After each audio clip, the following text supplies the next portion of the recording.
What's up, Nick here from SVS. We are in Denver at CEDIA Expo 2024, and this might be our biggest soft launch that we've ever had. So I'm trying to channel some of that Elon Osborne voice inflection there. This is our brand new 17 Ultra Revolution subwoofer, and this is the most powerful, the deepest low frequency extending, the most sophisticated, smartest subwoofer SVS has ever created, and possibly that exists in the known subwoofer world. So there's some really cool technology in here, Elon, that I think people will get excited about. We're trying to push the envelope in every way, and it's really a complete reimagination from the 16 Ultra. You know, those have been around for close to 8 years now, and we wanted to completely take a teardown and make the innovations that would really allow this to outperform it. And the PB that we're looking at right here, I think you'll appreciate this, 8 hertz, plus or minus 3D. That will extend down to pretty much the lowest infrasonic content that you could possibly want to experience. And one of the ways we're able to do this with control and with precision is an all new dual voice coil design. Now the 16 Ultras had an 8-inch voice coil, so how can you get more magnetic force into it? You add 2 8-inch voice coils. So we've got 2 8-inch voice coils that are powered by dual monoblock amplifiers in the amplifier unit here, and that allows each one of those voice coils to receive their own discrete power signal, and this makes it much more efficient. A subwoofer this size really runs up against what's possible from a consumer AC circuit, the amount of current that can actually be fed into it to make sure that it can maintain that peak performance. And by having this dual voice coil design, the dual monoblock amplifier, and then the intelligence of a 295 megahertz analog devices DSP, we're able to achieve absolute precision, accuracy, musicality, but still hit that sort of guttural, I hate to say brown note, but I'm gonna say brown note level of bass from a ported subwoofer that we're seeing here. But then also we have the sealed unit as well, which, you know, for you audiophiles with the large listening rooms, that's gonna deliver on the most demanding content that you would ever wanna listen to, and do it with precision and with pinpoint accuracy. I got a question. Yeah, fire away. If I port up all 3 of these, or if I seal them up, if I seal up all 3 of those ports, would it be kind of comparable to the sealed version, or is the sealed version just in a class of its own? That's a great question. It would be comparable, and one of the benefits of our subwoofers is with the Bluetooth control app. If you're going to run it in sealed mode, we provide the port plugs. It does allow you to have better transient response, more musicality, better accuracy. I would say the SB17 Revolution is still going to perform a little bit better in terms of the tightness, the ability to kind of hit stop and start on a dime, but that will get you as close as you possibly could from the PB17. And through the app, it actually changes the frequency response curves to really compensate for the fact that you're plugging the ports. And then you can also plug a single port if you wanted to trade some of the output for deeper low frequency extension. Although, do you really need to go lower than 8 hertz? Maybe you do, I don't know. But I don't know what you're listening to, so that would be up to you. The other big feature that we're announcing because of this DSP chipset, we're gonna be able to add an all new auto EQ calibration system that will work right off your smartphone, microphone, or an external mic connected to your smartphone. Be able to do some of those complex in-room adjustments to get it sounding its best. That will be available shortly after the launch of the subwoofers, which will be sometime in October.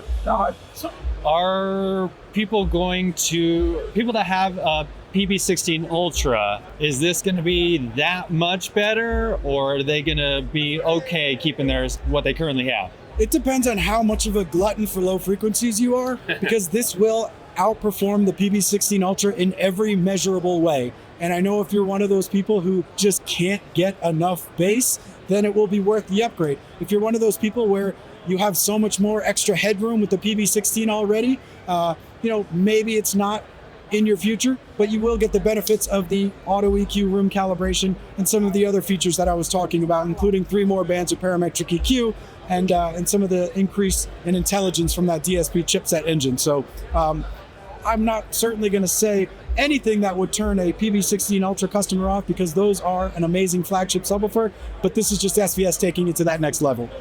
I know some people have already been asking if they have, say, a PB or an SB2000, how much bigger is this going to be? Is this going to just be overkill if they were to get something like this? So overkill is always in the eye of the beholder. If you're talking about just physical size, these are actually roughly the same dimensions as the PB16 and SP16.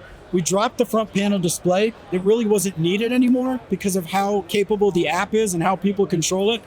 So by doing that, we were able to fit a 17-inch driver in roughly the same size cabinet as the previous 16 Ultra series. So if you look on our site and want to see what the exact dimensions are, physically, these are not going to be very much larger at all than the 16 Ultras. Now, if you're talking about output capabilities, our general rule of thumb is if you have a set budget, cut it in half and get 2 or 3 or 4 subwoofers. You're going to get more even bass response, but you're always better off having multiple subs. But again, you're not going to be able to get to that 8 hertz. So if that's your magic number, then the PB17 is the way to go. If somebody had 4 PB2000s, would one of these basically be covering that? It depends on the room, and it's a lot of different factors that go into that question.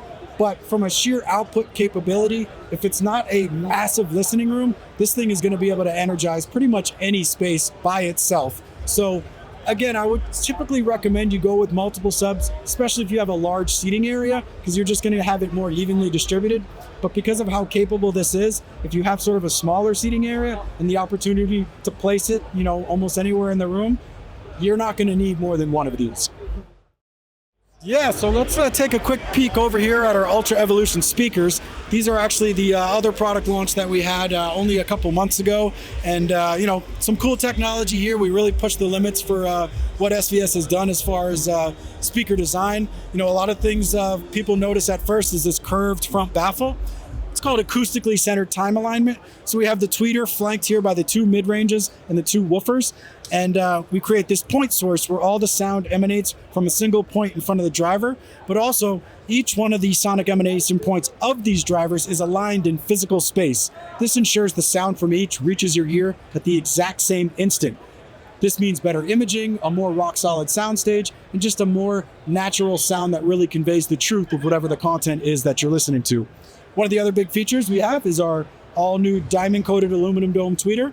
We've basically taken a very capable aluminum dome tweeter and through a process called vapor deposition, applied a layer of diamond carbon dust. Now, this isn't diamonds that you would, find on your wife's engagement ring. Right. This is industrial diamond. So what it does is allows us to add significant rigidity to that aluminum dome without much mass. So it's light, it's airy, it's effervescent, but it's also able to reach up to close to 40,000 hertz, which is well beyond the limits of human audibility, and not have any of that distortion or harshness that sometimes people hear when they just listen to a regular metal dome tweeter.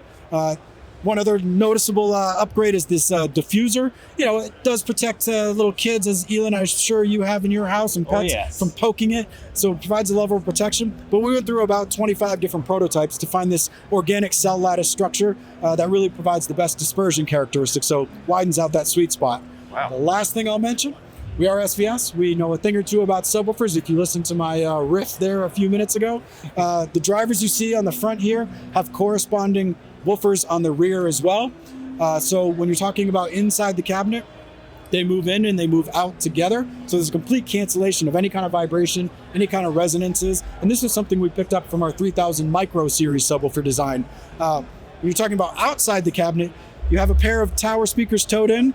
Now you have 8 woofers all firing in different directions throughout the listening area. Get that nice even bass response, no peaks and no nulls.